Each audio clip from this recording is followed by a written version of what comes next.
9 episode शुरू होता है और हमें दिखाया जाता है क्विंग को।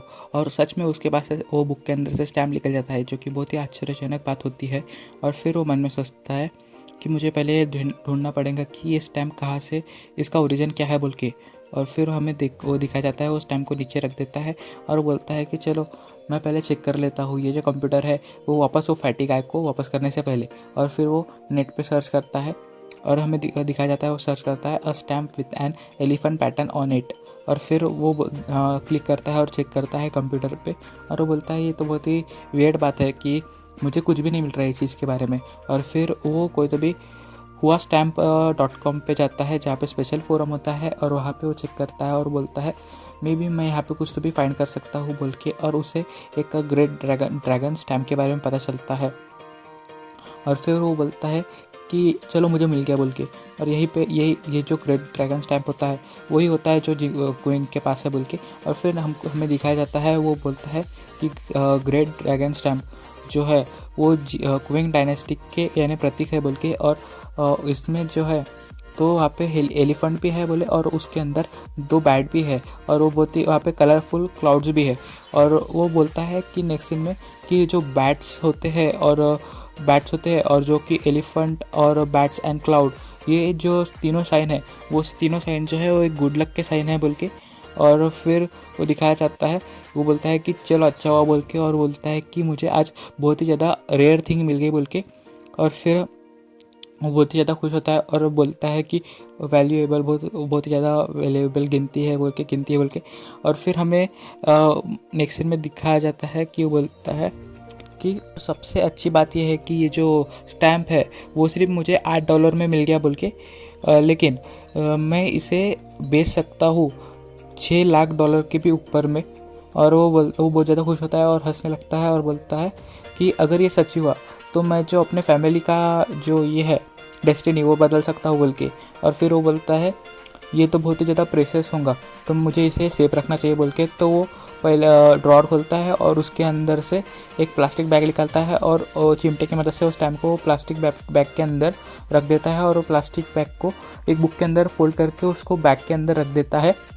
और फिर नेक्स्ट सीन में हमें दिखाया जाता है कि उसे एक यानी उसका फ़ोन बजने लगता है, और वो बोलता है, सुमन में सोचता है कि ये शायद मिस जू होंगी जिन्होंने मुझे नए काम को यानी नया काम बताने के लिए फ़ोन किया होगा। और वो फ़ोन उठाता है और वो बोलता है हेलो मिस जू। तभी फ़ोन में से आवाज़ आती है कि भाई भूल गया क्या मुझे, मैं फैटी तेरा फैटी भाई बोल रहा हूँ बोल के, क्या जू बोल के।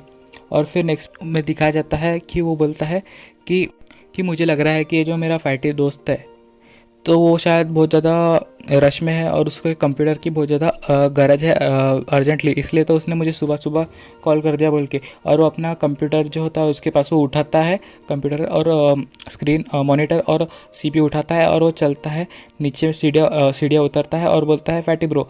शायद वो दोनों एक ही बिल्डिंग में रहते थे इसलिए वो सिर्फ नीचे के फ्लोर पे गया और उसने फैटी ब्रो बोला। और फिर फैटी उसका जो दोस्त होता है फैटी ब्रो नाम का, तो देखता है और वो बोलता है चलो तुम आखिरकार आ गया, मैं बहुत ज़्यादा इम्पेशेंट हो रहा था, मुझे बहुत ज़्यादा जल्दी थी बोल के इसकी। और हमें दिखाया जाता है, हमें फैटी ब्रो को इंट्रोड्यूस किया जाता है और बोलते हैं कि ये जो है इसका नाम लिू यूफू है और ये एक प्रोफेशनल राइटर है बोल के। और फिर वो बोलता है कि चलो मैं तुम्हारी मदद करता हूँ बोल के कि ये जो कंप्यूटर है वो अंदर लेके जाने में। और वो फिर जो फैटी ब्रो होता है वो बोलता है बड़ी यानी भाई तूने मेरी मदद की तो मेरी एक और मदद कर दे कि तू ये जो स्क्रीन है ला रहा है ना तो मुझे अंदर रखने में मदद कर दे बोल के। और फिर नेक्स्ट में हमें दिखाया जाता है जो फैटी ब्रो होता है वो एकदम भागते हुए एकदम तेज़ी से जाता है और फिर उछलते कूदते जाता है। और फिर जो अपना क्विंग होता है वो मन में सोचता है कि यार ये इतना एक तो मोटा माटा लगता है लेकिन भागते हो कितने स्पीड से भागता है, और उसकी जंप उसके मोटापा उसके जंप पे भी कोई इफेक्ट नहीं कर पाता है। और हमें फिर नेक्स्ट सीन में दिखाया जाता है कि वो जो फैटी ब्रो होता है तो वो पीसी वगैरह सब यानी फिक्स कर रहा होता है। और फिर नेक्स्ट सीन में हमें दिखाया जाता है उसका फिक्स करके हो जाता है और वो फिर यानी पावर स्टार्ट की बटन को ऑन करता है और उसका जो पीसी है वो स्टार्ट हो जाता है। और फिर नेक्स्ट सीन में हमें दिखाया जाता है वो जो फैटी ब्रो होता है वो बोलता है यार बहुत सही गजब का काम कर दिया तूने एक रात के अंदर ये सब फिक्स कर दिया बोल के। और फिर जो क्वीन होता है वो मन में सोचता है एक रात के अंदर, मैं तो रात भर बाहर ही था, एक रात के अंदर कहाँ से करूँगा बोल के। और फिर नेक्स्ट सीन में हमें दिखाया जाता है कि जो फैटी ब्रो होता है वो बोलता है चलो कुछ भी हो, लेकिन एक बात बराबर है कि तूने जो प्रॉब्लम है वो पूरी सॉल्व कर दी, और जो फ़ैन की साउंड आ रही थी वो भी, अभी फ़ैन की साउंड भी बहुत कम आ रही है बोल के। तो जो क्विंग होता है वो बोलता है ये तो सिर्फ छोटा मोटा काम है बोल के। वो जो था, मैंने फ़ैन में जो डस्ट वगैरह लगी थी तो वो साफ़ कर दी, उससे जो नॉइस है वो बहुत ज़्यादा कम आ रही है बोल के। तो फिर जो फैटी ब्रो होता है वो बोलता है अरे यार बहुत सही, गजब, तूने बहुत बढ़िया काम कर दिया बोल के। तू तो बहुत ज़्यादा अच्छा है बोल के, बाकी सारे जो टेक्नीशियन रहते हैं उनसे बहुत ज़्यादा अच्छा है बोल के। और ये ले बोला, ये ले तेरे काम के पैसे। और फिर जो क्विंग होता है वो बोलता है थैंक यू लू, और वो बोलता है फैटी ब्रो क्या तुम्हें पता है कि मैं जो स्टैम्प है वो कहाँ पे ख़रीद या बेच सकता हूँ बोल के। और फिर नेक्स्ट सीन में हमें दिखाया जाता है कि फैटी ब्रो जो होता है वो बोलता है कि अच्छा तो तुम स्टैम्प भी कलेक्ट करते हो बोल के। तो फिर जो क्विंग होता है वो बोलता है कि हाँ मैं स्टैम्प भी कलेक्ट करता बोल के, थोड़ी सी मेरी हॉबी है बोल के, छोटी मोटी। और फिर हमें नेक्स्ट सीन में दिखाया जाता है कि वो उस मन में सोचता है अगर मैंने ये स्टैम्प यानी बेच दिया तो मेरा जो फेथ है, मेरा नसीब चेंज हो सकता है बोल के। और यहीं पे हमारा 9th एपिसोड ख़त्म हो जाता है। और अगर आपको देखना है कि उसने कितने प्राइस में वो बेचा तो आप उसके लिए आपको नेक्स्ट एपिसोड देखना पड़ेगा।